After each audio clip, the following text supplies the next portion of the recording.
Hola, Hola Natalia, ¿cómo estás? ¿y vos? Bien, con lluvia, Vas a mojado, tener como... Bueno, por andar en moto. seguro. Che, escuchame, vas a tener como 3 llamadas perdidas mías porque, bueno, estoy conectada. Estabas conectada esperándome. Está esperando. Sí, yo estaba abriendo varias clases porque se suspendieron todas las clases presenciales. Entonces las que eran Ah, presenciales las pasaron ahora a último momento virtuales, entonces tuvimos que abrir varias. Así que te pido mil bueno. disculpas. No, por favor. Bueno, Nuestra amiga chao. en New York, ¿Eh? Laura en New York Ah, está. sí, sí, sí. Bueno, Sí, sí, sí, sí. bueno, Bueno, Natalia, hasta luego. chao. Chau. Bueno, ¿cómo andan? Bien, profe, todo Hola, bien. profe. Bueno, Hola, profe, ¿todo bien? disculpen por la hora, en realidad debe haber pasado eso porque yo estoy desde -20 acá, esperando. La culpa es Em, mía. Disculpes vos, la culpa es mía. Estás escuchando, entonces no te puedo decir nada.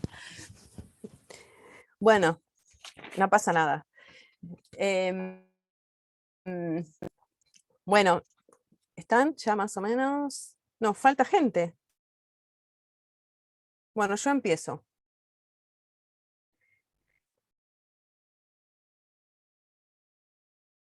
A ver, hay gente, me dejaste a mí de administradora y yo se la tengo que dar ingreso.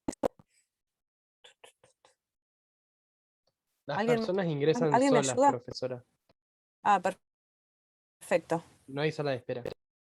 Buenísimo.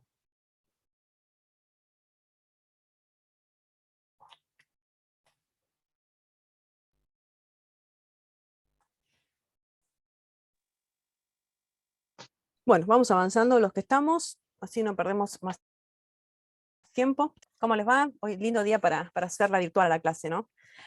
Así que no tendremos que salir para la facultad y mojarnos. Bueno, yo voy a avanzar hoy con los delitos contra el honor. Vamos a empezar una unidad nueva. Ya se empezó a Y cortar.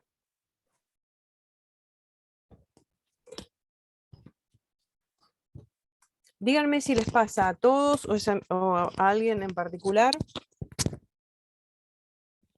A mí me anda re bien. Bueno. Yo también lo oyo bien. Bueno, vamos a hablar de los delitos contra el honor. Les decía, vamos a empezar una unidad nueva, pero antes les voy a dar un delito que quedó pendiente de los delitos contra la integridad sexual. Así ya terminamos esa parte. Es algo que lo tenía asignado dar la doctora Gallardo, pero como el martes no tuvieron clases con ella, el martes próximo la va a cubrir el doctor Roberto Manuel, que va a dar los delitos contra la integridad sexual, que yo necesito que esos temas se den en clase, que es básicamente el artículo 119. Y luego, el otro miércoles, yo les mandé el cronograma. El otro miércoles van a tener una clase para las 2 comisiones con el delito de trata de personas. Y el próximo miércoles conmigo vamos a retomar el 128, el 129, que es todo lo que tiene que ver también con integridad sexual, y vamos a ir avanzando con por ahí algún repaso, para no incorporar ningún otro tema y que después les resulte difícil para la segunda parte. Fíjense que ustedes tienen el cronograma y yo ahí les pongo anuncios que sé que les van a todos. Si yo entro al aula virtual, hay gente que todavía ni siquiera entró. O sea, yo no tomo lista, no tengo problema con lo que sea, pero ustedes, la vía de conexión que tenemos, la vía de contacto que tenemos es a través de la conexión del aula virtual. Y hay gente que todavía nunca entró. Primer ingreso, nada, cuando empezaron las clases, y hay gente que todavía no tiene ningún ingreso. Yo necesito, y también ustedes lo necesitan más que yo, que vayan entrando al campus virtual, que vayan viendo las unidades, que se vayan interiorizando de todas las bolillas, de qué tema da cada profesor, de qué tema puede faltar, porque tal vez yo crea que está completa y para ustedes artículo que les resulta difícil estudiar y tal vez me prefieren, no sé, me sugieren que les dé otro material. Entonces yo estoy a tiempo de escanear, por ejemplo, cualquier capítulo de algún libro y se los puedo subir al aula. Pero necesito que ustedes también vean los anuncios. Fíjense también el problema que se genera con las clases y todo. Ustedes, en principio, los días lunes no tienen clases con el doctor Taza, salvo que él se los anuncie o que el jueves él les diga, nos vemos el lunes próximo. O salvo que, como tienen en el cronograma, el día lunes 13 van a tener una clase para las 2 comisiones con el doctor Montenegro. Él les va a dar clase a ambas y es un tema que va a entrar en el parcial.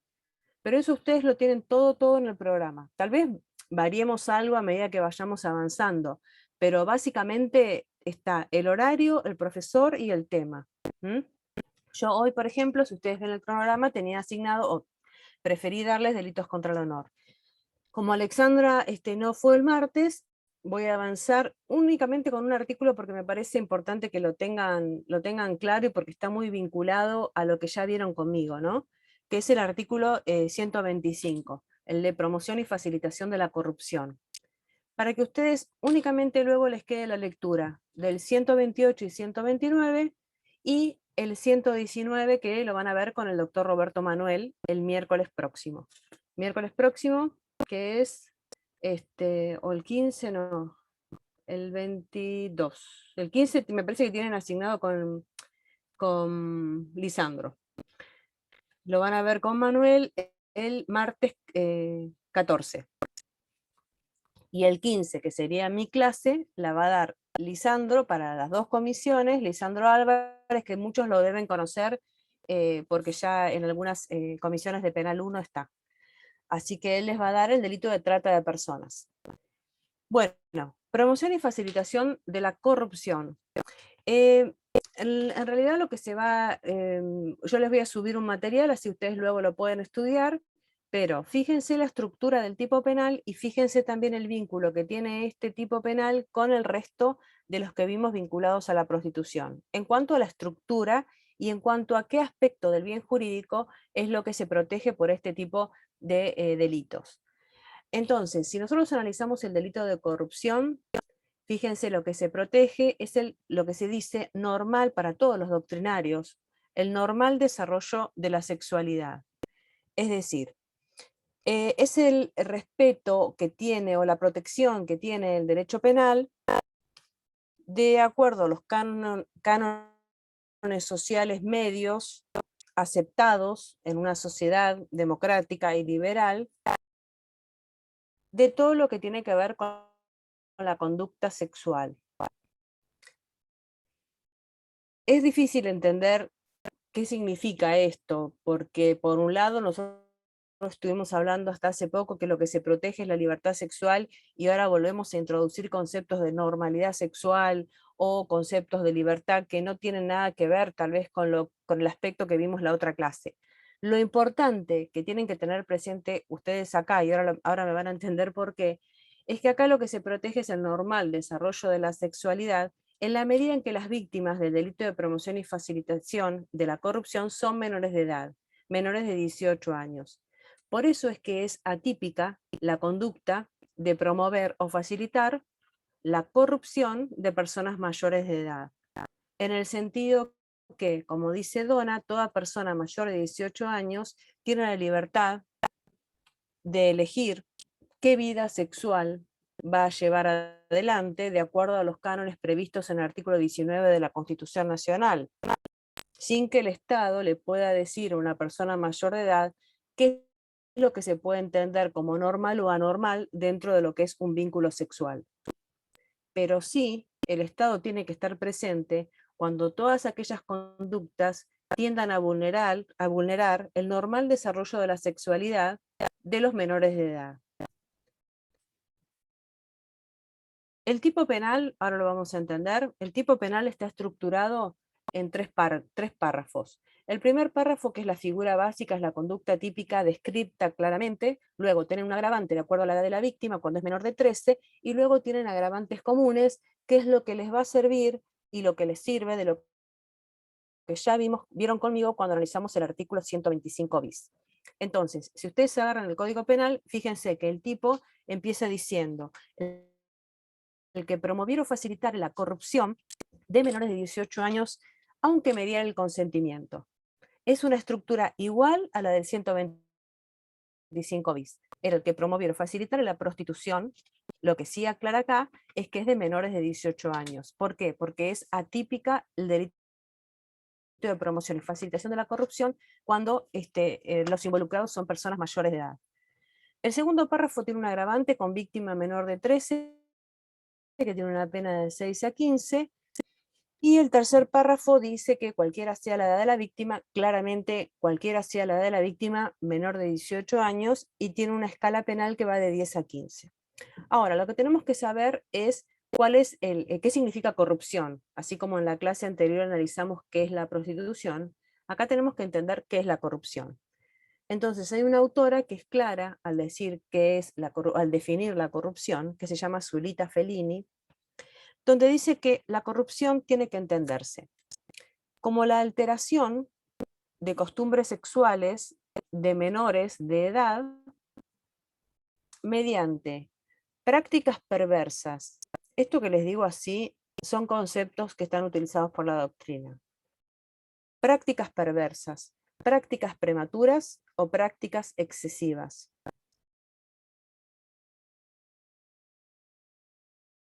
Con o sin consentimiento, porque estamos hablando de personas menores de edad, ¿no? Estamos hablando de un bien jurídico protegido que es la libertad sexual o la integridad sexual. Ese es el concepto de corrupción. Ustedes de todos modos tienen un material en el aula virtual que les define mejor esto que yo les acabo de decir. Ahora, si nosotros interpretamos bien o definimos qué significa la corrupción, tenemos que ir cuáles son las conductas típicas. Les dice promover o facilitar. Entonces, promover, ¿qué significa? Promover es cuando el autor lo que hace es impulsar, aconsejar, incitar a una víctima a que se corrompa. Y para que una persona pueda realizar este tipo de conductas, pueda incitar, promover, persuadir, convencer a otra persona, se necesita la realización de determinados actos que según la doctrina son considerados como actos corruptores. ¿Cuáles son los actos corruptores? Todos aquellos actos que tengan eficacia para promover la corrupción de una persona menor de edad. ¿Y cuáles son los actos que tienen eficacia para lograr esta corrupción? Aquellos actos que la doctrina considera como actos perversos. Los actos perversos son cuando en sí mismos son actos depravados porque implican un ejercicio anormal de la sexualidad, por ejemplo, actos de sadismo, y estamos hablando acá de una cuestión de calidad. Siempre tengan presentes cuando yo les esté hablando que estamos pensando de que la víctima es una víctima menor de 18 años, ¿no? Una víctima menor de edad. También están los actos perversos, los actos prematuros. Acá estamos hablando de una cuestión de tiempo. Un acto prematuro respecto de una víctima menor de edad es aquel que no es acorde con el desarrollo sexual que es dable esperar de la edad de la víctima. Por ejemplo, enseñar a un menor de edad a masturbarse o a realizar un acto sexual cuando no está preparado aún para ello. Entonces, por eso decimos que es una cuestión de tiempo. Y también otro de los actos corruptores, otra categoría de los actos corruptores que permiten a un autor promover la corrupción, son los actos considerados por la doctrina como excesivos. El concepto de excesivo, en realidad, es lo que Fontán Balestra les habla de lujuria desmesurada o una lujuria extraordinaria, como dice Núñez. Por ejemplo, serían unas prácticas sexuales colectivas o intercambio de parejas. Y acá se está hablando de cuestión de cantidad, según la doctrina. Es decir, estos actos excesivos, estos actos prematuros o estos actos perversos son atípicos en la medida en que, con una protección del artículo 19 de la Constitución Nacional, las personas adultas tienen la libertad de poder elegir qué vida sexual van a realizar en su vida cotidiana, ¿sí? Lo que sí se reprime es la conducta de un autor que promueve, mediante la realización de estos actos, actos de corrupción cuando las víctimas son menores de 18 años de edad. Y acá es porque tomamos ese concepto de libertad o de integridad sexual que vimos en la primera clase, ¿no? Donde no solo está vinculado esa libertad de decisión, esa autonomía, sino en el caso de los menores de edad, ese normal desarrollo en cuanto a su sexualidad. Otra de las conductas típicas es la de facilitación. Cuando el autor favorece, pone a disposición de la víctima, le da las oportunidades, los medios, para que se posibilite la corrupción. Respecto al consentimiento, si bien acá dice, aunque mediare consentimiento, fíjense que si hacemos un análisis contextualizado de toda la reforma, es un consentimiento, si está en juego la libertad sexual de una persona menor de edad, es irrelevante el consentimiento. Y bueno, respecto de los agravantes, ya basta y le sirve todo lo que vimos en la clase con el agravante del artículo 126. Así que el artículo 126, si ustedes lo comparan con este tercer párrafo del artículo 125, van a ver que son similares y van a ver que se clasifican de la misma manera. En el sentido que, por un lado, nosotros agrupamos todos aquellos agravantes en los que se anula o vicia la voluntad de la víctima. Entonces acá incorporamos todo lo que significa el engaño, por ejemplo, cuando el autor disimula frente a una víctima menor cuáles son los objetivos de esos actos depravadores, por ejemplo, hacerle creer a la persona menor de edad que se está realizando algún estudio médico, cuando en realidad lo que se pretende realizar son prácticas perversas. O, por ejemplo, cuando se hace participar a personas menores de edad en juegos sexuales que no entienden o que no están preparados para ello. O, por ejemplo, cuando se lleva a la víctima a un prostíbulo, a un lugar donde se ejerce la prostitución, sin decirle que efectivamente es un sitio así y que en ese lugar la van a cuidar, la van a educar, etc. Obviamente que estos delitos pueden concurrir con los otros delitos que vimos la otra clase, ¿no? Si efectivamente estos actos corruptores luego desencadenan en un delito que se acoge con fines de explotación sexual, vamos a estar hablando del delito de trata de personas. Luego tenemos la violencia, la amenaza, el abuso de autoridad, un abuso de autoridad que en este caso se ve claramente porque en principio el autor lo que hace es utilizar ese poder de hecho que tiene por sobre la víctima para que la víctima de alguna manera preste su consentimiento a ese acto considerado depravador. Por ejemplo, el director de un reformatorio, el director de una escuela, que se aprovecha de esa condición y satisface los deseos perversos del menor que está internado. Y bueno, después cualquier otro medio de intimidación o coerción.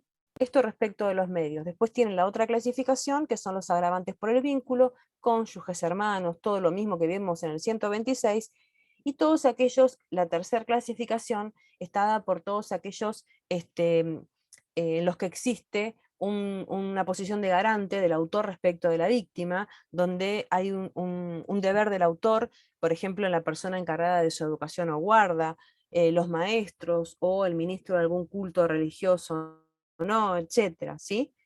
Esos son también la tercera clasificación de todos los agravantes que si ustedes lo analizan, este tercer párrafo con el 126 no va a haber ningún problema. Lo que sí les pido es que tengan presente un concepto de corrupción, cuáles son las conductas típicas, que es atípica la promoción y facilitación de la corrupción de personas mayores de edad, cuál es el fundamento de esa atipicidad, y también, más que nada, tengan presentes que no existe el delito de corrupción. Así como en la clase anterior les dije que no existe el delito de prostitución, el delito de corrupción no, sino que es el delito de promover o facilitar la corrupción o promover o facilitar la prostitución, donde no se requiere efectivamente la realización de un resultado. Lo que sí se requiere es que se demuestre por parte del autor que realizó estos actos con eficacia como para lograr la finalidad de corromper al menor. Distinto es el delito de corrupción en la administración pública y que es el más comúnmente conocido y que se asocia más con la palabra, digamos, con la terminología corrupción. ¿Sí? La corrupción que estamos analizando ahora es el de promover o facilitar la corrupción de menores de 18 años y en lo que tiene que ver con el bien jurídico protegido, integridad sexual.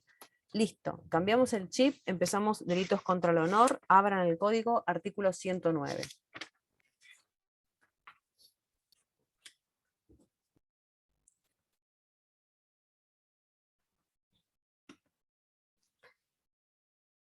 Les voy a enseñar un poquito a estudiarlo para que no les resulte tan complicado, para que no se asusten en cómo tienen que distinguir los delitos contra el honor al momento del estudio. Entonces, primero que nada, y porque a mí me gusta empezar a hablarles explicándoles el por qué existe esta conducta considerada delictiva en el Código Penal, por qué existieron razones de política criminal u otras razones que llevaron a que la calumnia o la injuria sea considerada un delito, me parece importante que hacerles una introducción. Fíjense en la bibliografía que ustedes tengan de referencia de tener la reforma del 2009. La mayoría de los códigos que seguramente tienen está esta ley, que es la 26.551. Recuerden que yo les menciono leyes, pero para ustedes ya forman parte del Código Penal, ¿no? Pero fíjense que en el año 2009 se modifican los delitos contra el honor y traten de tener presente un material actualizado. Bueno, en realidad, antes de hablar de los delitos, o para hablar de los delitos contra el honor, tenemos que tener en claro que, voy muy rápido, ¿me siguen? Lo de corrupción lo hice rápido a propósito, pero acá quiero que me presten un poco más de atención, así que voy rápido. Hoy están todos en pijama porque no tengo ninguna cara a la vista. Tengo 1, 2, 3, Matías, Lucas, ¿se quedan todos en pantuflas para dar la clase? No, profe, yo en mi caso, por ¿Eh? ejemplo, tuve que sacar la cámara porque se corta. Que Está en mi bien, caso no saqué me la molesta. cámara porque se me corta. A mí me pasa igual, se me corta. Se escucha todo cortada con la Bueno, ¿me cámara. escucharon? No sé Igual, por qué. escucharon, se les cortó a todos. No, profe, se escuchó bien. Ah, bien, bien, bien. Sí. Yo por las dudas siempre tengo el celu acá al lado porque como tengo un micrófono externo tengo miedo de que no me escuchen. Bueno, con respecto a los delitos contra el honor, vamos a hacer una introducción para entender el por qué se modificó en el Código Penal, para luego detenernos en cuáles son los tipos penales que están previstos en este título. Y acá es importante tener en cuenta que muchas veces el Código Penal o muchas veces las reformas legislativas están orientadas por demandas de la sociedad civil, por diferentes movimientos que consideran que es necesario que se tipifiquen diferentes conductas y sean consideradas delitos en el Código Penal. O frente a demandas, por ejemplo, que tienden a que determinados vacíos legales también sean cubiertos por el Código Penal. Más o menos en la mayoría de los tipos penales pasa lo mismo. Por ejemplo, en el delito de grooming, porque fue una imposición también legislativa y porque la Convención sobre los Derechos del Niño decía que todos los estados tienen que reprimir este tipo de conductas y sancionar este tipo de conductas. O porque, por ejemplo, los movimientos feministas impulsaron una necesidad de que el consentimiento era irrelevante en los delitos contra la integridad sexual, y es por eso que se fueron haciendo las sucesivas reformas en el 99, en el 2008, en el 2012. O porque con la crisis del 2001 era necesario también tipificar conductas que tenían como finalidad el hurto de ganado, el robo de ganado en determinadas zonas de la ciudad, entonces el abigeato debía ser tipificado con una sanción severa para quienes cometan estas conductas. Es decir, diferentes situaciones hacen que se introduzcan o se modifiquen distintos delitos en el Código Penal. En el año 2008, la Corte Interamericana de Derechos Humanos falló en un caso conocido como el caso Kimel, donde le ordena al Estado argentino que adapte las disposiciones del Código Penal a los requerimientos de este fallo en el caso Kimel. Un fallo donde, si bien tenía que respetarse la libertad de expresión, era necesario que se modifiquen también los delitos contra el honor. ¿Qué pasó con Kimel? Kimel era un periodista un periodista que en el año 1989 publica un libro donde hace referencia a la masacre de unos de 6 curas palotinos en la última dictadura militar. Este periodista lo que hace en su publicación es comentar, describir cuál era la actividad que había llevado a cabo uno de los jueces a cargo para llegar a investigar qué es lo que había pasado con esta masacre de estos curas que estaban en esta iglesia. Se publica este libro que se llama La masacre de San Patricio, y en uno de los párrafos de este libro se interpreta como que esta descripción que hace este periodista respecto de la actividad del juez era una actividad que injuriaba a la investidura del magistrado a cargo. Cuando lo cierto es que él estaba describiendo que el magistrado no había, el juez en ese caso, no había llevado adelante una investigación considerada eficaz para poder dar respuesta a las familias de estos curas que los habían masacrado. ¿Mm? Él lo que hace es explicar cómo fue la masacre, el motivo, y cuál fue la investigación que se llevó a cabo. El juez inició una causa por calumnias e injurias.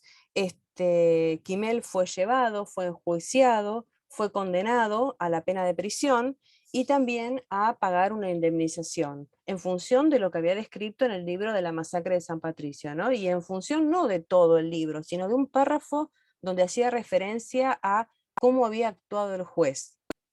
Entonces, Kimel fue perseguido penalmente, fue condenado a 1 año de prisión y sanciones pecuniarias.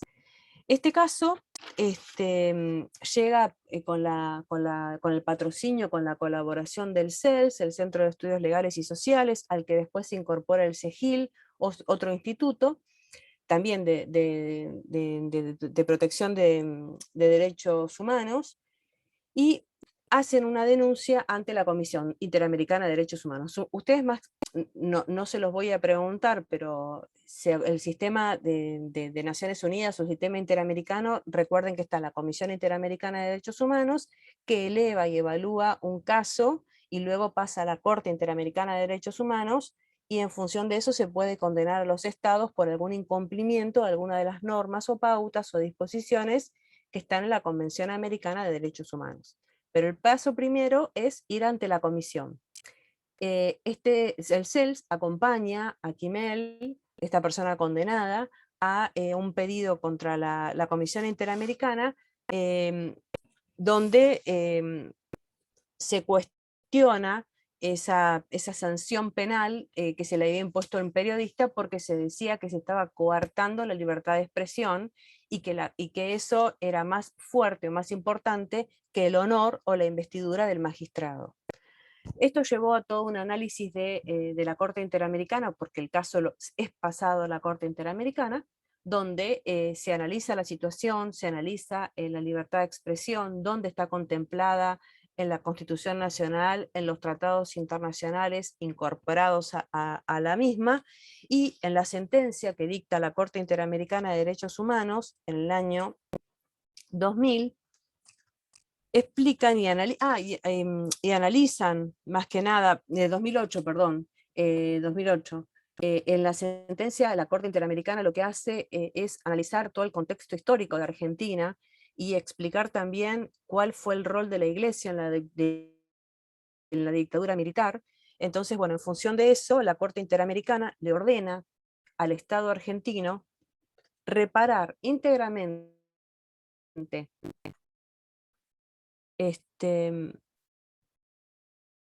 las violaciones de derechos humanos causadas al periodista, que adecue también esa indemnización pecuniaria que se le hizo, se deje sin efecto esta condena penal impuesta, y acá quiero llegar, y le dio un plazo razonable para adecuar su derecho interno a la Convención Americana sobre Derechos Humanos en materia de libertad de expresión. Entonces, con esta reforma del Código Penal nuestra, a partir del fallo del año 2008 de la Corte Interamericana en el caso Quimel, es que en nuestro Código Penal se despenalizan las calumnias y las injurias para expresiones referidas a temas de interés público. Ahora les voy a explicar todo esto por qué, ¿no? De manera que Quimel se transformó en un caso emblemático, un caso importante, en el que se interpreta y se entiende cómo puede ser que un caso que llega ante la Corte Interamericana de Derechos Humanos no solo se limita a analizar la situación sufrida por este periodista, sino también que le impone al Estado argentino adaptar su normativa interna para que no sucedan estas situaciones. Entonces, por un lado estaba la libertad de expresión y por otro lado estaba el derecho al honor o a la honra de la persona que se había sentido injuriada por la publicación que había hecho Quimel, quien además fue que lo denuncia a Quimel por haber publicado ese párrafo donde supuestamente su conducta no era la correcta o la adecuada. Este libro es interesante, bueno, Quimel lamentablemente falleció sin conocer el fallo de la Corte Interamericana, porque este fallo también lo que tenía era que el Estado tenía que hacerle unas disculpas públicas a Quimel, pero él fallece de manera repentina en el año 2010, no llega a ver la reforma, y hay muchas, o sea, si bien se reconoce esta reforma, él está presente al momento de la reforma en el Código Penal, no está presente para que efectivamente se le haga cumplimiento a todo. Pero bueno, es un tema interesante para quienes lo quieran ver, y ese es el motivo de por qué se modifica nuestro Código Penal. Ahora, ¿qué es el honor? Vamos a analizar el bien jurídico protegido, vamos a analizarlo, las conductas típicas y todo lo que a ustedes seguramente les interesa, que es lo que eventualmente se va a preguntar en el examen o se van a tener que responder o resolver algún caso vinculado con los delitos contra el honor. Pero bueno, yo no puedo dejar de mencionarles diferentes situaciones importantes que impactan en que una determinada conducta sea considerada delictiva o no. Bueno, Bonpadre dona, Gavier, Taza, Simas, o sea, son todos doctrinarios que han escrito mucho en la parte especial, ¿no? Así que yo no necesariamente les voy a pedir que estudien de todos los autores porque no tienen tiempo, pero sí me interesa que cuando hay algún autor en los que a mí me parece importante que ustedes, o me parece que es práctico para explicar un determinado tema, yo se los voy a mencionar. Pero no por eso les voy a pedir que digan, Bonpadre dice esta definición. A mí me interesa que sepan qué es. Entonces, Bonpadre entiende por honor que es el conjunto, o sea, ¿qué es el honor? Es el conjunto de cualidades valiosas que reviste una persona en sus relaciones sociales, que no solo se refieren a las calidades morales o éticas, como alguna vez se entendió antes, honor era una calidad moral, o honor era alguien que tenía un determinado valor ético distinto a otro, ¿no? Hoy estamos hablando del que honor son las cualidades valiosas que reviste una persona en sus relaciones sociales y en cualquier otra que tenga vigencia en esas relaciones. Por ejemplo, las profesionales, las jurídicas, familiares, culturales, físicas, psíquicas y sociales en general. Este es un concepto amplio de honor. Es un concepto que luego vamos a ver, no está únicamente asociado a un valor moral, a un valor ético, a un valor vinculado a lo que en algún momento de la historia se entendió que era el honor. Son todas las cualidades valiosas que reviste una persona en sus relaciones sociales, que se limitan o se vinculan en realidad a todos aquellos aspectos que hacen a la cualidad o a determinadas cualidades de una persona. Las profesionales, o sea, todo lo que conforma la personalidad de una persona y que reviste en esa categoría para ser valorada. me enrosqué con la definición, pero bueno, me entienden lo que es el honor, no solo asociado a algo ético-moral, sino que todo lo que tenga que ver con relaciones profesionales, éticas, familiares, en sí. Ahora lo vamos a retomar.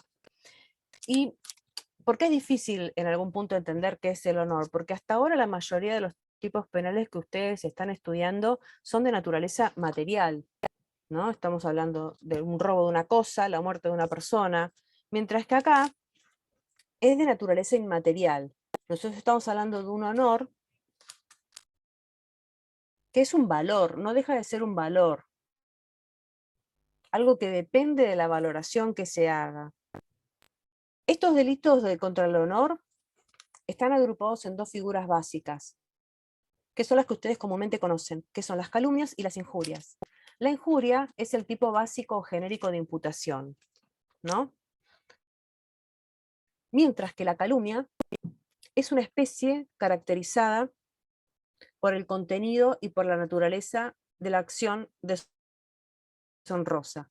La figura genérica es la injuria, y la calumnia es una especie caracterizada por el contenido y la naturaleza de la acción deshonrosa.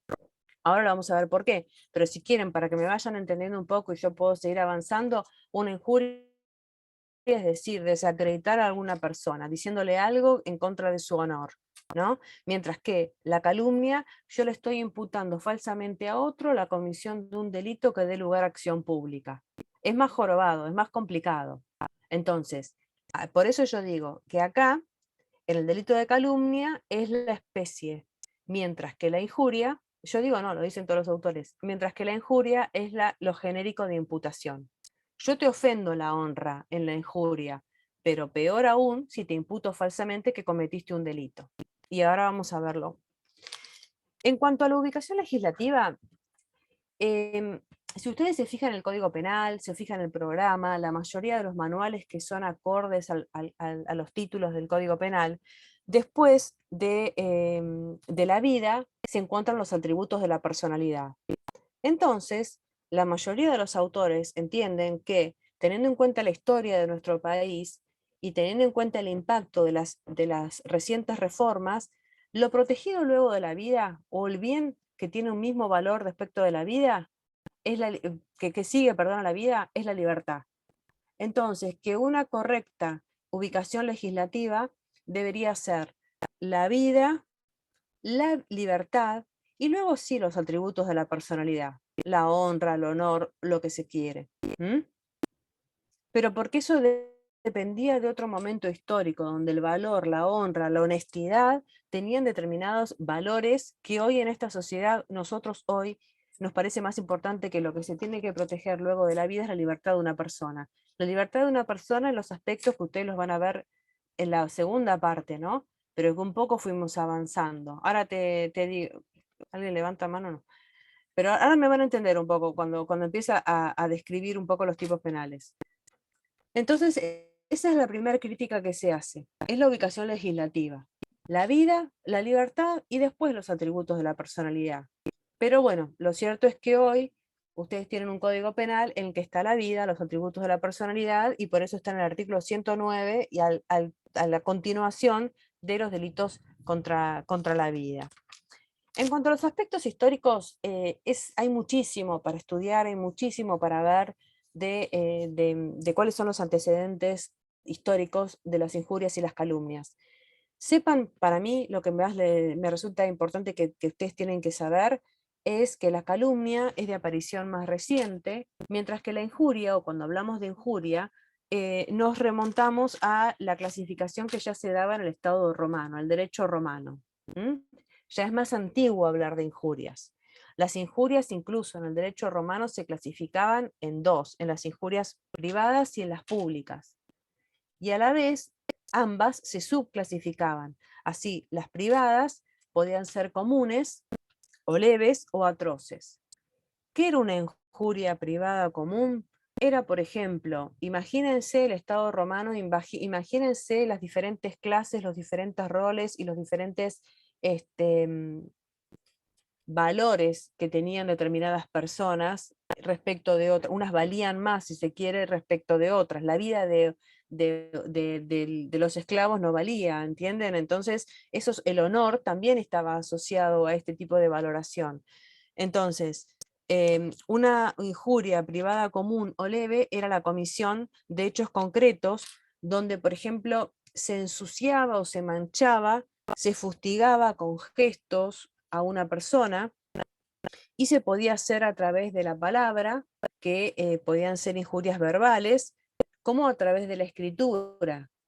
Y si eran injurias verbales o a través de la escritura, se llamaban libelos, que se realizaban a través de panfletos, o convicium, que es el vocerío, el palabrerío, el escándalo. Las injurias privadas atroces eran aquellas que ese golpe o ese vocerío, ese escándalo, era cometido en presencia de un magistrado, a la vista del público o de acuerdo a la condición social de la persona.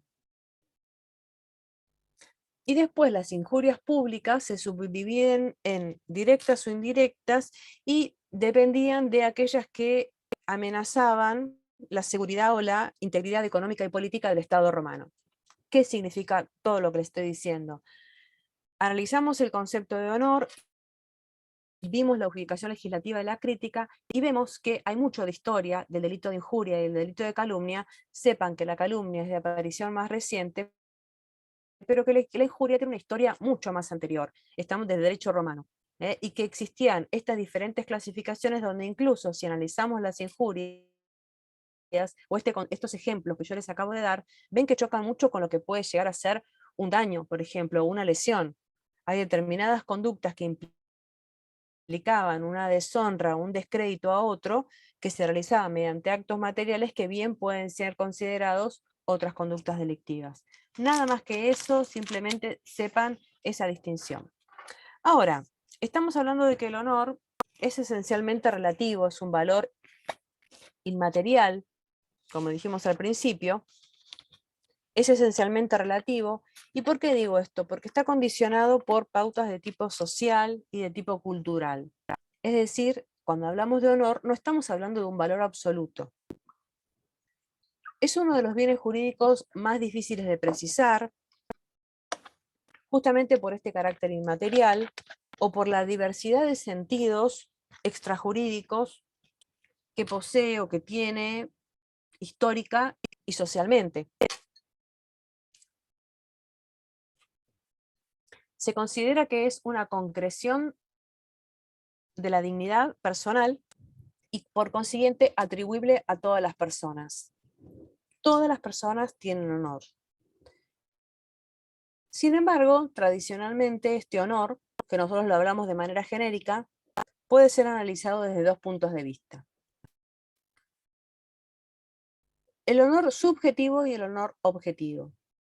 ¿Qué es el honor subjetivo? El honor subjetivo es la autovaloración. Es la propia estimación, es algo interno. Es el juicio de valor que cada uno de nosotros hace respecto de su propia conducta. El honor subjetivo es la autovaloración, es el juicio de valor que cada uno de nosotros se hace respecto de nosotros mismos.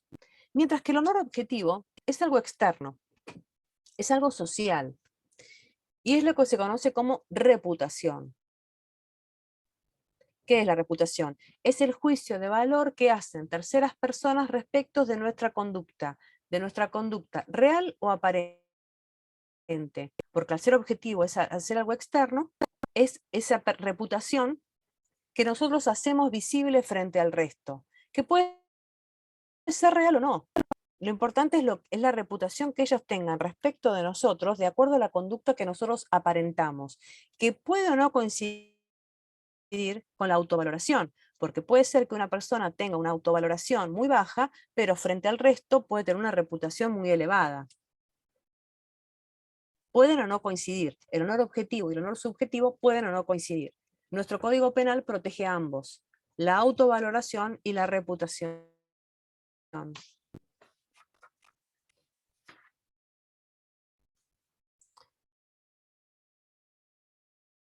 Bon Padre dice que el Código Penal, en definitiva, lo que protege es ese concepto objetivado de conciencia social, muy vinculado a lo que se conoce como la dignidad, ¿no? El concepto de dignidad personal. La dignidad personal que sí está contemplada reconocida en las modernas constituciones, en los tratados internacionales de derechos humanos incorporados a la Constitución en el año 94,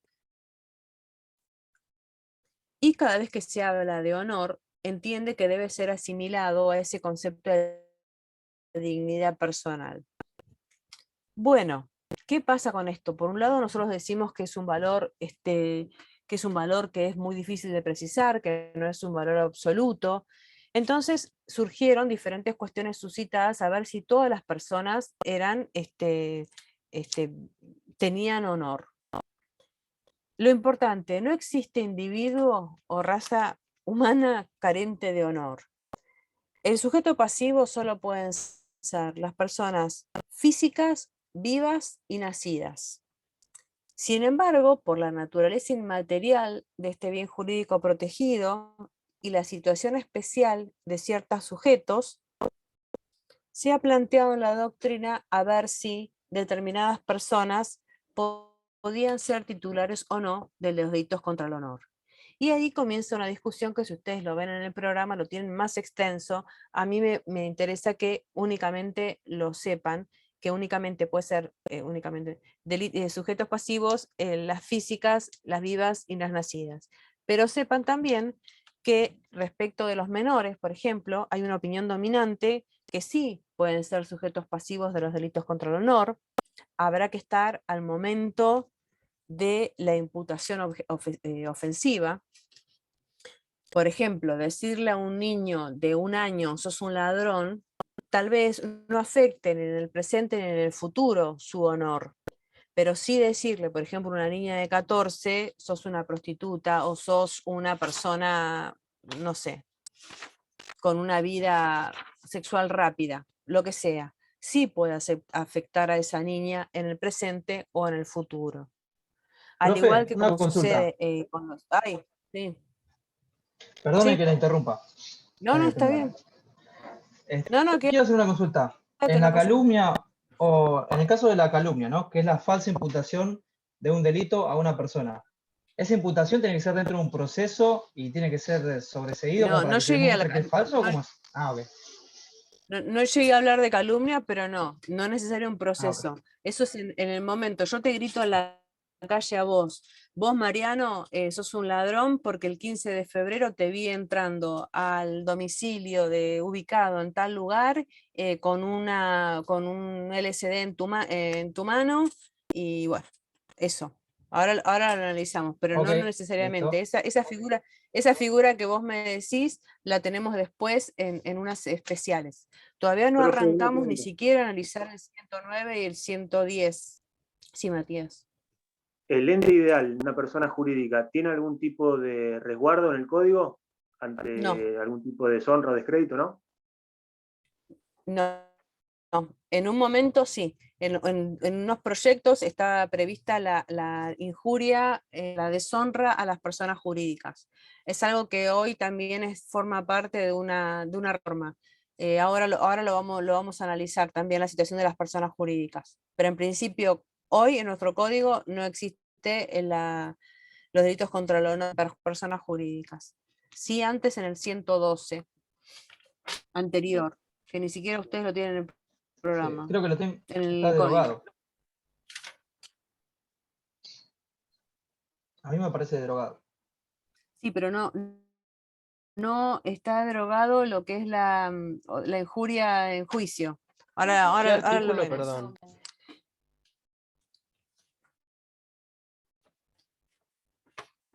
¿Eh? El artículo 112, pero una ley vieja, un proyecto viejo El 112 mencioné, pero no del 112 que ustedes tienen ahora, que todavía no llegamos, es otro 112. Ahora analizamos, recién voy por los menores. Los menores, en realidad, estamos analizando que pueden ser sujetos pasivos, lo que les... Entonces, en un momento hay que, en la doctrina se empezó a cuestionar si las personas, todas las personas podían sentirse afectados en su honor. Entonces se preguntaban, ¿los menores pueden?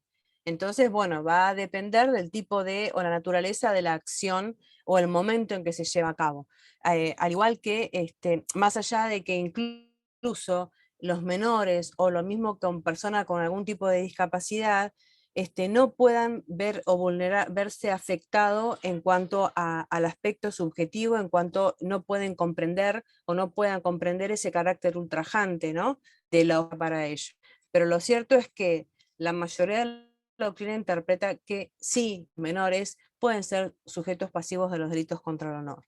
Ahora, el problema que se tiene es qué pasa, porque por un lado pueden ser sujetos pasivos, allá le impone la imposibilidad de promover una querella, es decir, cómo se hace, cómo se reclama a través de una querella, que son las acciones que corresponden a las calumnias y las injurias, que está en la imposibilidad de promover una querella. ¿Por qué? Porque si ustedes ven el artículo, vayan del Código Penal, el 73, les dice, la acción por calumnia e injuria podrá ser ejercitada solo por el ofendido, pero el ofendido, una persona menor de edad, necesita para iniciar o para acceder a la justicia el patrocinio de representantes legales. El menor por sí no puede hacerlo.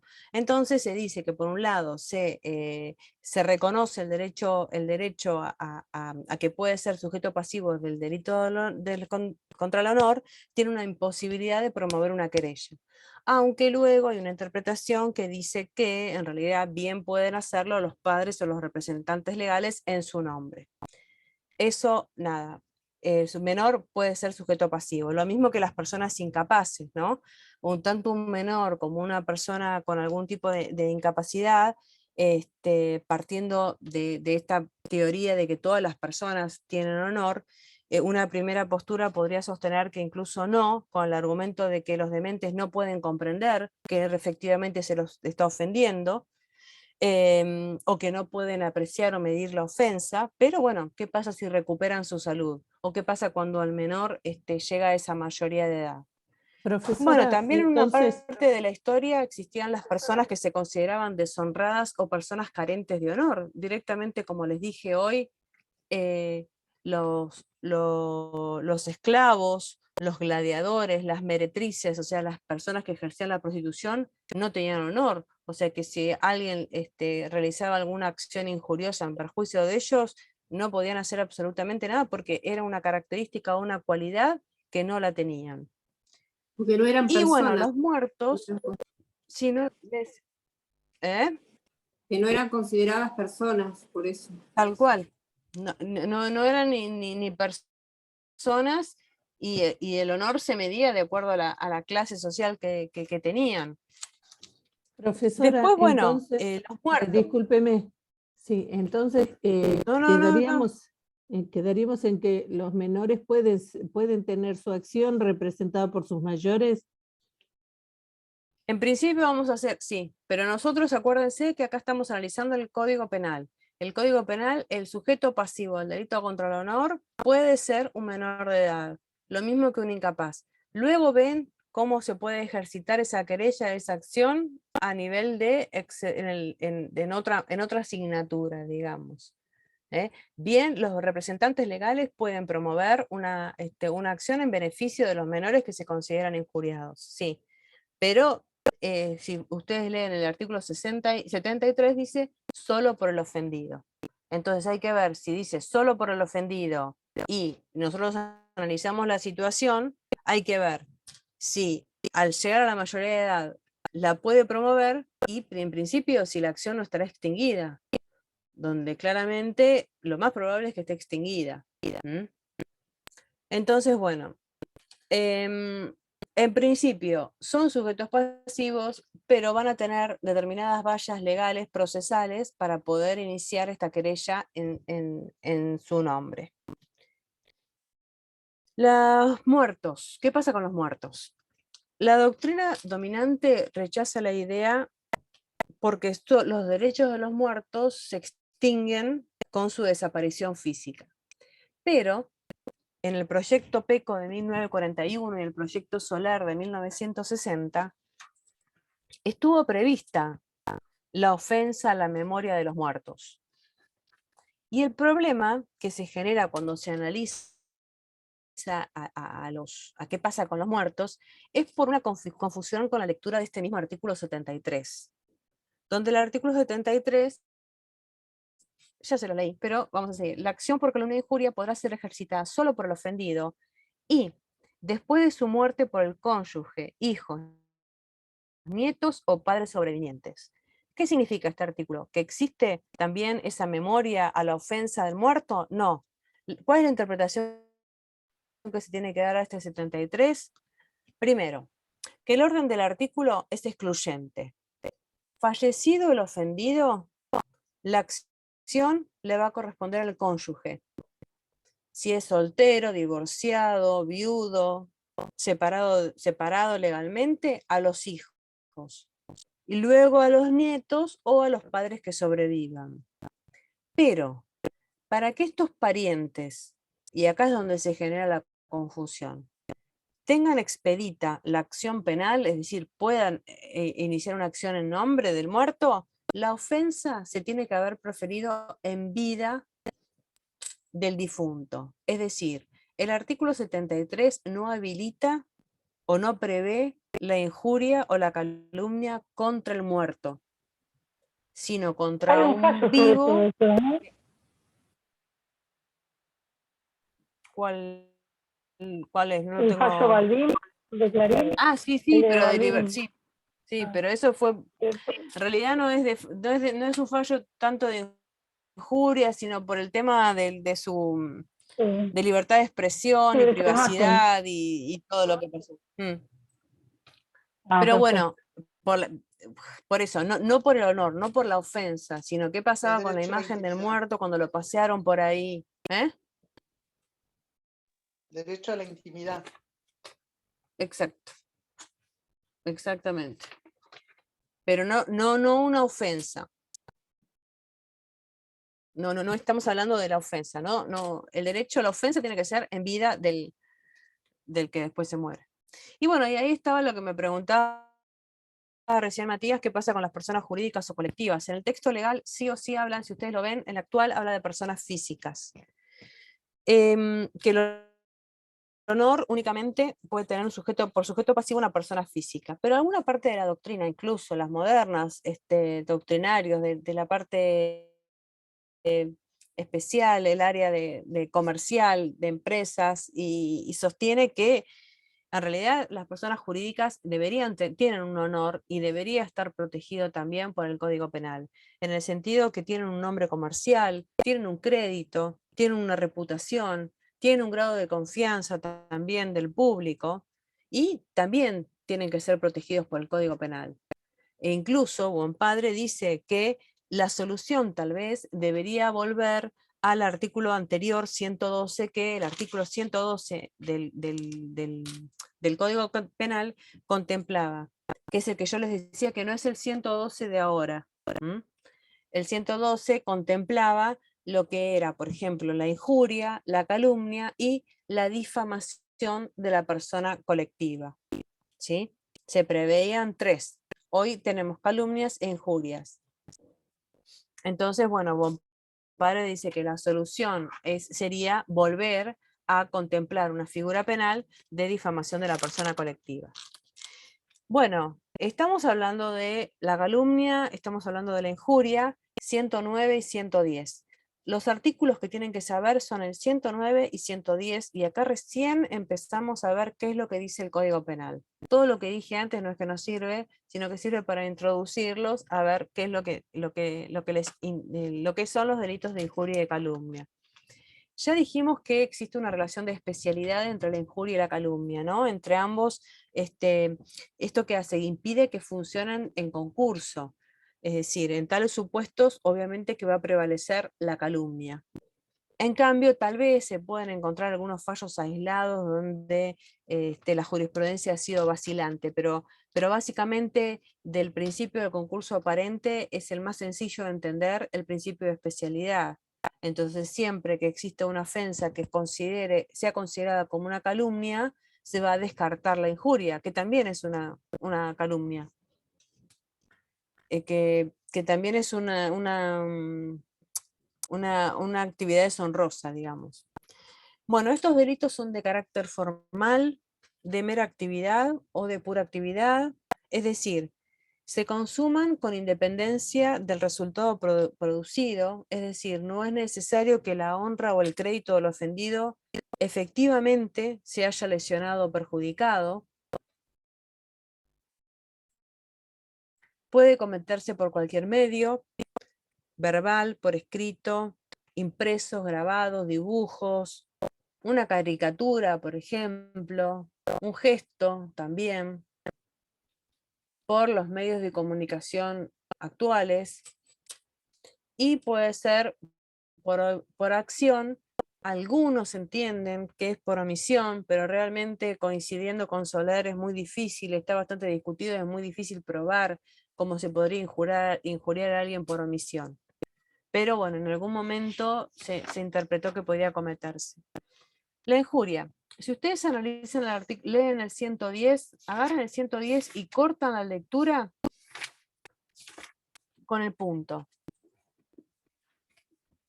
El 110. El que intencionalmente deshonrare o desacreditare a una persona física determinada será reprimida con multa. Eso es la injuria. La injuria está descrita en el artículo 110 del Código Penal y se manifiesta como un ataque a la honra o al crédito de otra persona, que puede adquirir o se puede realizar tanto por lo que se conoce como contumelia. La contumelia es, o se caracteriza porque la ejecución de este ataque a la honra se realiza en presencia del ofendido, o bien cuando se la dirige directamente contra él. Mientras que la difamación requiere la divulgación de la ofensa entre terceras personas en ausencia del ofendido.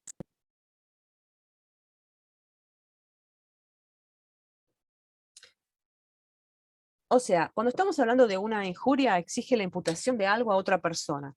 Es una ofensa, esa cualidad susceptible de ser considerada peyorativa respecto a la persona ofendida, que implique algún tipo de juicio disvalioso a otra persona. Es una desaprobación que la persona ofendida tiene con ese concepto de reputación o autovaloración. Debe haberse proferido a otra persona que sea una persona física de una persona viva y nacida. ¿Por qué digo esto? Porque la autoinjuria no es punible. Y para la consumación, basta con que la ofensa haya llegado a conocimiento del ofendido, la deshonra, o de un tercero, el descrédito. Si analizamos el tipo subjetivo, todo esto ustedes tienen un material. Lo que en otros momentos les digo, de lo que les dije de Quimel, lo van a tener en el aula, pero no se los voy a poner visibles a ustedes, porque me parece que no van a tener tiempo.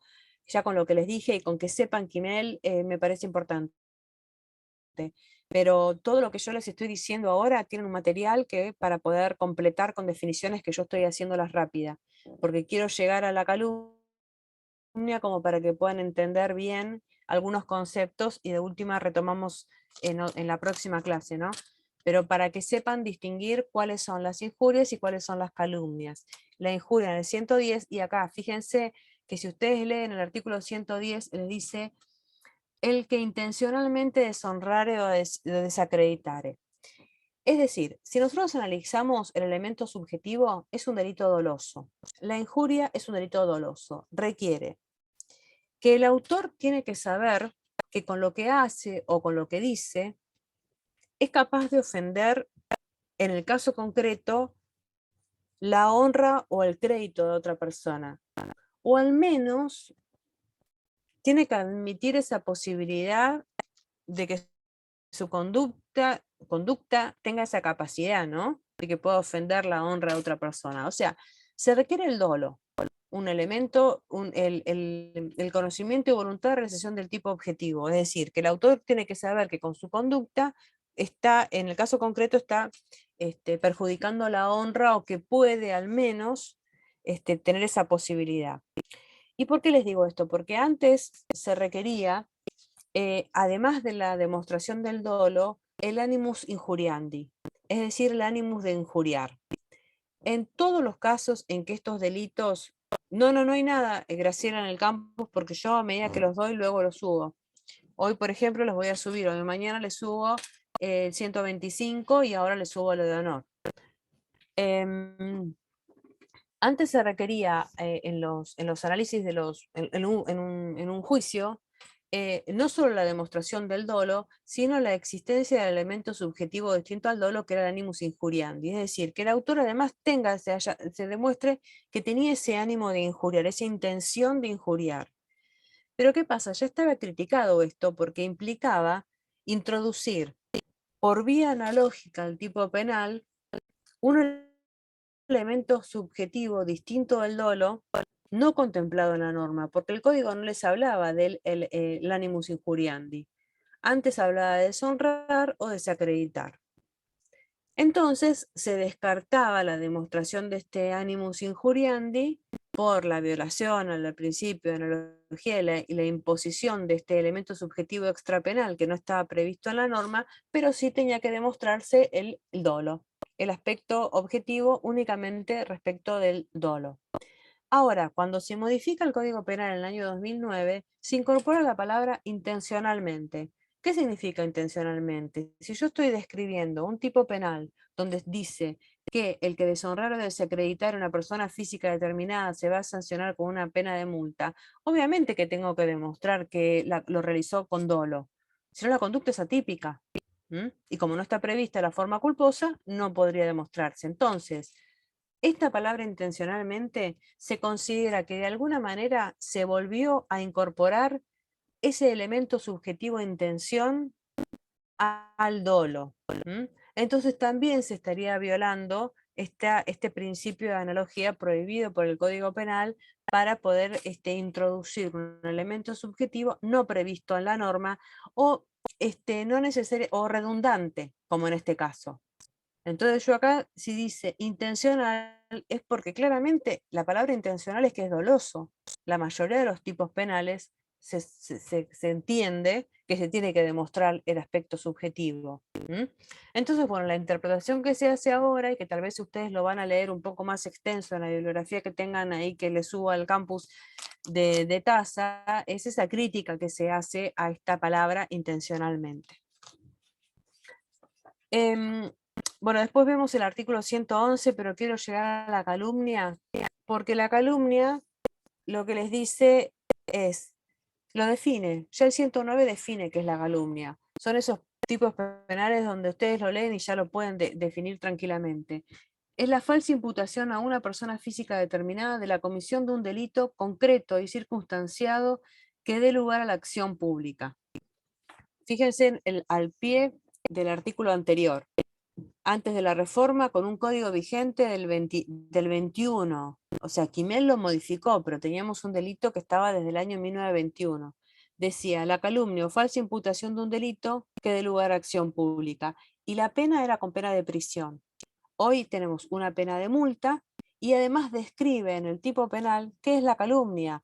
Describe que tiene que ser un delito concreto y circunstanciado.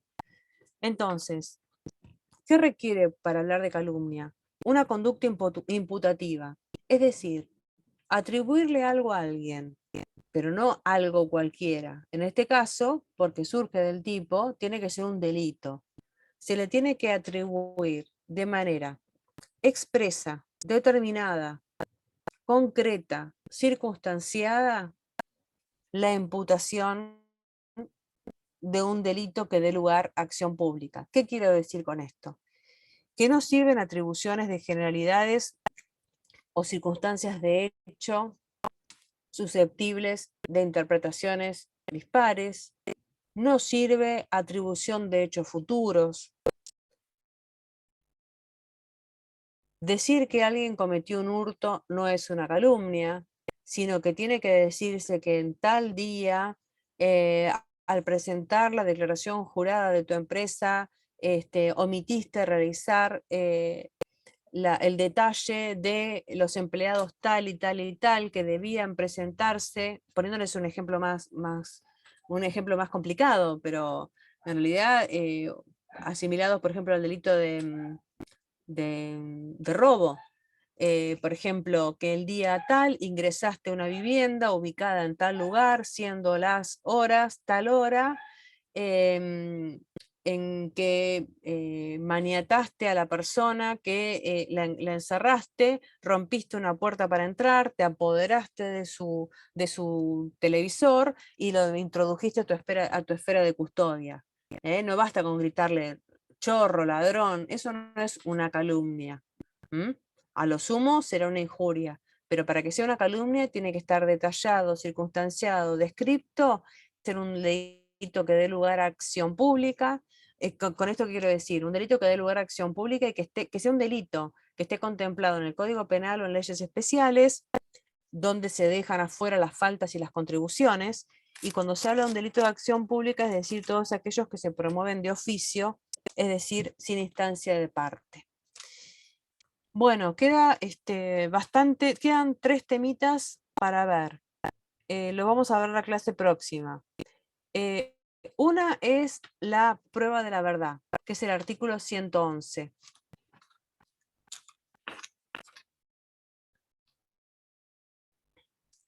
Otro es que sepan que la imputación de la calumnia, a diferencia de la injuria, en lo que no importa que la imputación del hecho sea o no verdadera, en la calumnia la imputación verdadera no configura delito, ¿sí? Es falsa cuando lo atribuido es incierto. O sea, cuando, por ejemplo, el hecho es inexistente, falsedad objetiva. Vos ese día no entraste a ninguna casa, a ninguna obra, no te robaste absolutamente nada. O cuando el autor sabe que el hecho atribuido no existe, o, si fuera cierto, se le imputa a una persona que no es el autor. No era él a quien vos le imputaste falsamente la comisión de un delito, sino que es a quien vos le imputaste un delito, era otra persona. O sea, existe una falsedad objetiva y una falsedad subjetiva. Bueno, y como les decía, la excepción de la prueba de la verdad o la exceptio veritatis del artículo 111, lo vamos a ver la clase que viene porque es un poco más complicada y por ahí para estudiarlo. Lo importante es que tienen que saber que el 111 que ustedes tienen a continuación del artículo 110, obvio, está vinculado a la injuria, pero que en la calumnia, como la falsedad de la imputación es un elemento del tipo, la excepción de la prueba de la verdad no funciona con la manera que ustedes tienen descripta el 111, ¿sí? No funciona con esas reglas restrictivas que están en el artículo 111 que sí tienen la injuria. En la calumnia, el principio es la libertad de la prueba y la falsedad, por consiguiente, tiene que ser probada. Después, no le tengan miedo. Hay un tema que me gustaría que lo hablemos, pero cualquier cosa me lo preguntan, que es un asunto, estudien del artículo de tasa, que es un asunto de interés público y un asunto de interés del público. Esa parte la leen y cualquier cosa me preguntan la clase próxima que tengan conmigo. Lo importante que tienen que tener ustedes presente es la diferencia, porque fíjense que tanto el 109, les quiero decir todo junto y lo estoy complicando, pero después fíjense que es lo que introdujo esta reforma, en ningún caso configurarán delito de calumnia las expresiones referidas a asuntos de interés público o las que no sean asertivas. O sea, volvemos al por qué se introdujo esto al caso de Quimel. Entonces, ¿Qué son aquellos asuntos de interés público? Es lo que define en este artículo que ustedes tienen en el campus. Son todos aquellos que cuando entran en conflicto, el respeto que se tiene a todo individuo con el interés del Estado. En todo aquello que pueda afectar la función pública, prevalece siempre la verdad. Y además, lo que tienen que tener presente es la diferencia entre asuntos de interés público con asuntos de interés del público.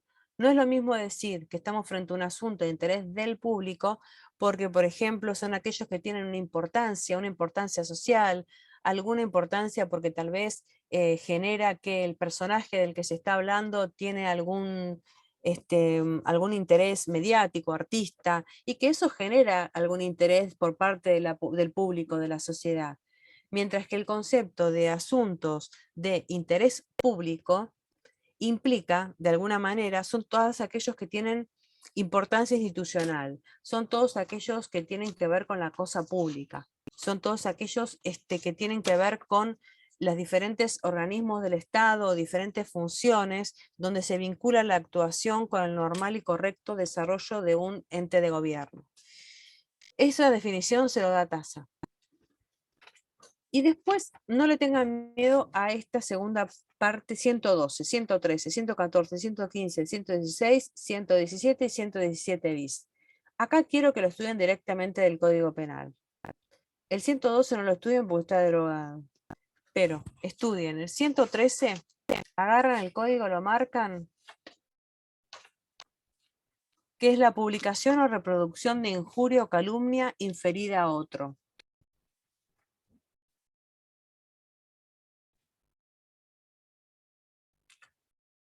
El 116 y el 115 son dos casos de impunidad, que son las injurias recíprocas del 116 y las injurias vertidas en juicio, donde el código les da la solución en estos artículos de qué se entiende por eso y cuál es la solución.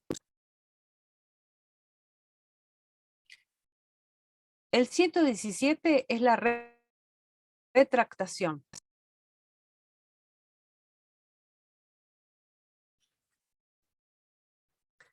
$114, injurias propagadas por medio de la prensa.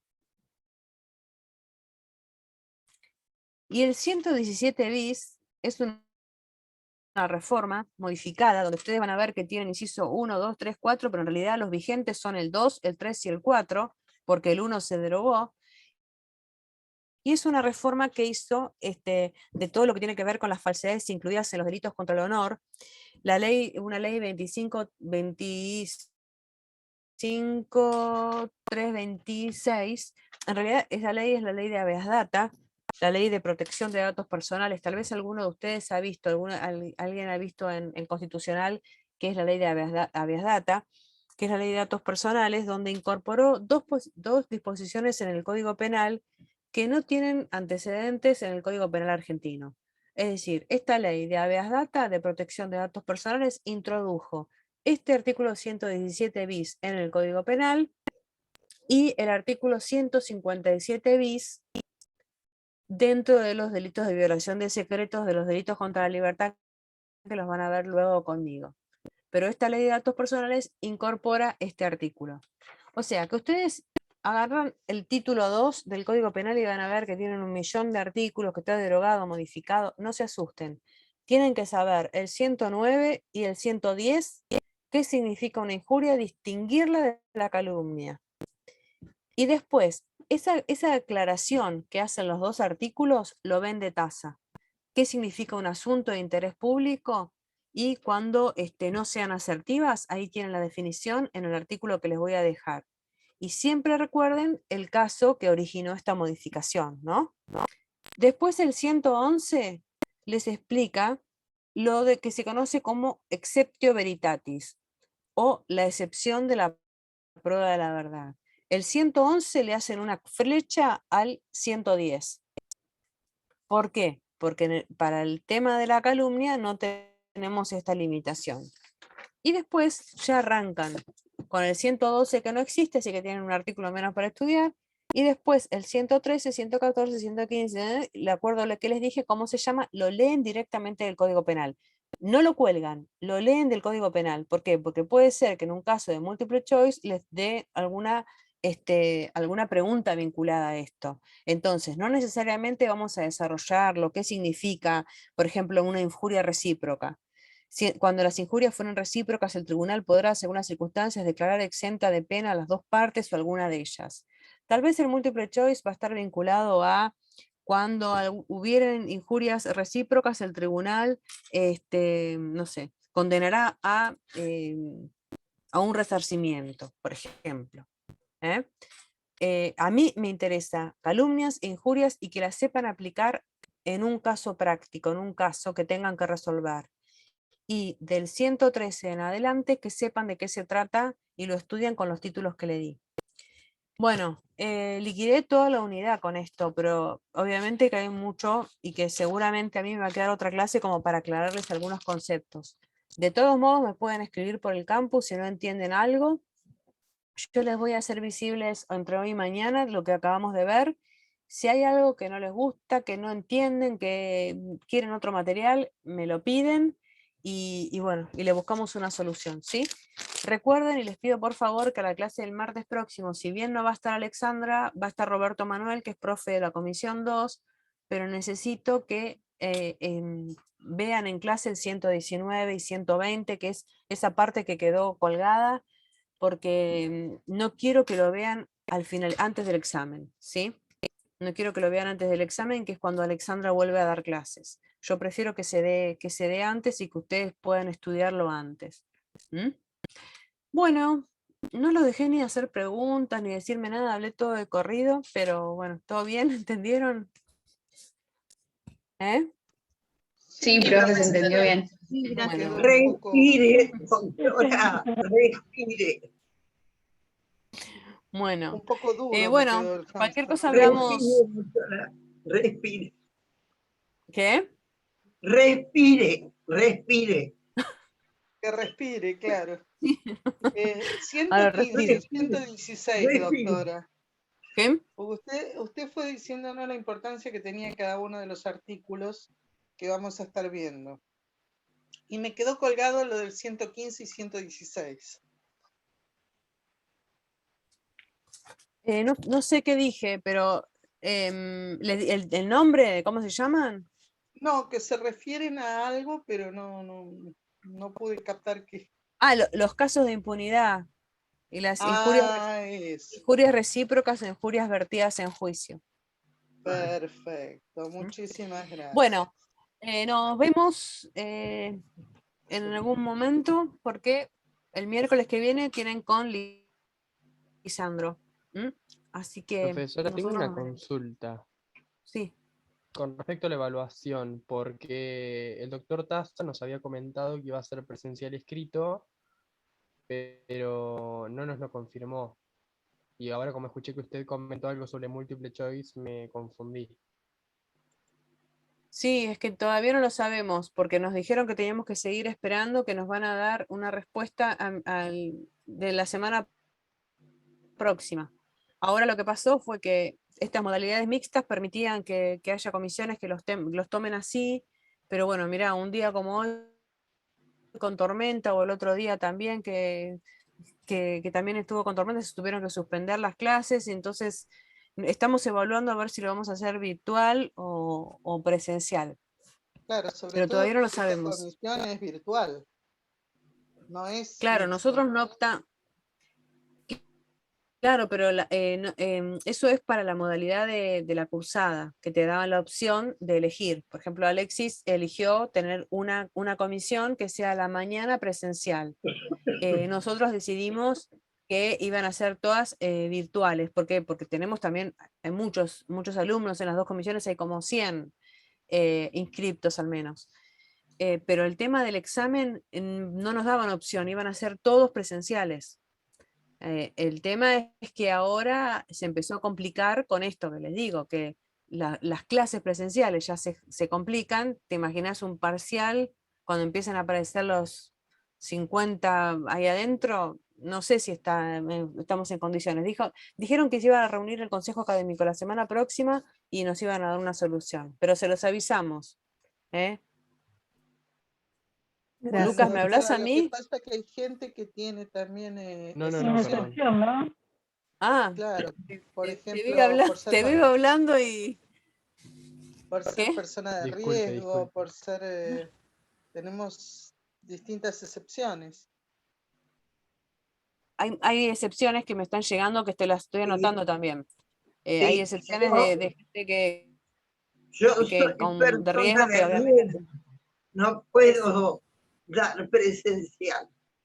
Por eso, tenemos que Claro. ver y además tenemos que tener la posibilidad de con profesores que estén en condiciones de tomar, porque fíjense que para tomar tenemos que tomar el doctor Taz y yo, Claro. que somos las personas que son ayudantes no podrían, entonces tenemos que, ¿cómo hacemos también para dividir? Si bien podemos contar con la colaboración Claro. para estar evaluando, únicamente puede ser titular adjunta. Así que, pero por eso es un despelote. De la semana que viene les vamos a decir mejor. Ustedes Genial. estudien, no se preocupen. Muchísimas Vayan a gracias. estudiar. ¿Te puedo hacer una Profesora, pregunta? la modalidad es siempre escrita, ¿no? ¿O toman oral ustedes? Ante una situación No, había particular, dicho. se puede tomar oral, o por ejemplo, si hay personas que no pueden ir porque son de riesgo, yo no sé si no nos conviene hacer un Zoom y tomar a las de riesgo oral. Por eso les digo, ahora no me puedo adelantar a nada, pero bueno, porque quien se someta a rendir por el sistema, tenemos que adaptarnos nosotros a la modalidad de corrección que da el sistema, que no es la misma que si hacerla presencial. Si es presencial, volvemos a la modalidad de antes, que eran preguntas a desarrollar sin multiple choice. 3 preguntas, 2 de Tasa no había dicho desarrollo, eso, iba una a ser. que...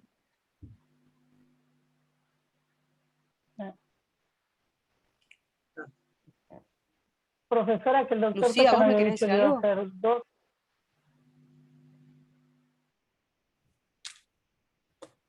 Andrea. Sí, lo que les dijo Tasa seguramente Profesora, que que el doctor Tasa. se corta. Sí, tengo mala señal. Te había dicho que eran 2 Bueno, pero a desarrollar y el resto en múltiple choice. Pero eso fue cuando iniciamos todo esto. O sea, bueno, no sabemos. puede ser que sea así.